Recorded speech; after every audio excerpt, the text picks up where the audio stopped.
So what did you miss at Jubilee today? You missed Greg Daly preaching.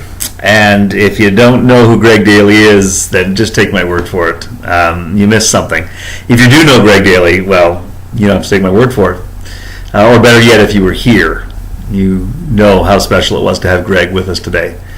About 5.5 years ago, Greg came into our church and said, I want to do stuff. And he started doing stuff. And 3 weeks from now, he will be ordained as a minister in the United Church of Canada. And we are so excited to have been part of his journey, part of what's made him into this minister that is already awesome, and that we will be admiring and appreciating for years and years to come. So Greg came to preach today, and he preached,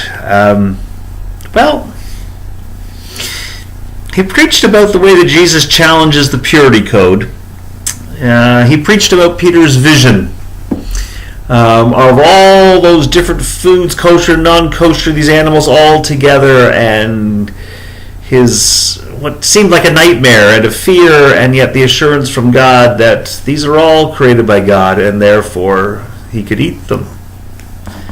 So Greg wondered what that meant, about how we tend to the familiar, but the invitation is to move beyond. That it's not just about food, it's about who we include and exclude, and how we include and how we exclude. And the invitation from God, again, to always go beyond what is familiar and what is comfortable and usual and normal. And then Greg challenged us to think not only about what it meant in the first century in Jerusalem with Jesus teaching it, but what does it mean now? And when it isn't food, what else is it? What is it that we look at people sideways and figure they don't belong? They have nothing to offer us. We have nothing to offer them. In fact, we need to stay away from them, separate from them, because somehow there is something that is, well, if we won't say wrong, we'll at least say different enough that we shouldn't mingle. Greg made us think about that.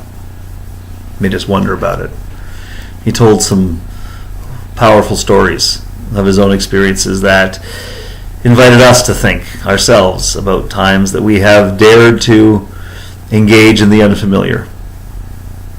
Go into the home where the culture is different, the food is different, and discover friendship, lasting friendship, warmth, wisdom that isn't just corn and potatoes and ground beef. If you were here, you'd recognize that reference from Greg's own culinary history. So we had a good time with Greg, and we wondered, and we committed ourselves to engaging further and recognizing that all of creation is God's, and all is acceptable and desirable, and that we need to stop dividing the world into good and bad, right and wrong, acceptable, unacceptable. Then we need to venture out because God is good, and all that God has created is good for us too. It was challenging, and it was wonderful, and it was great to have Greg and Joseph with us to celebrate.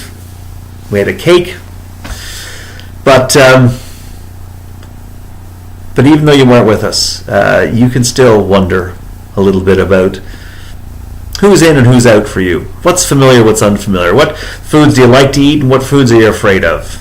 And then perhaps to mix all of that up and start to engage with some people that you might have been afraid to engage with before. Try some food you've never had before. Dare to broaden your horizons and recognize that there is no us and them. We are all God's children. We are all people together. You can do that. And if you're lucky, you'll have an opportunity to hear Greg. Maybe you'll go up to his church in Palgrave and hear him. Or maybe he'll be back. I hope so. I hope that he'll be back soon, and I hope that you'll be back soon, because we'd love to see you. But until we do, God bless.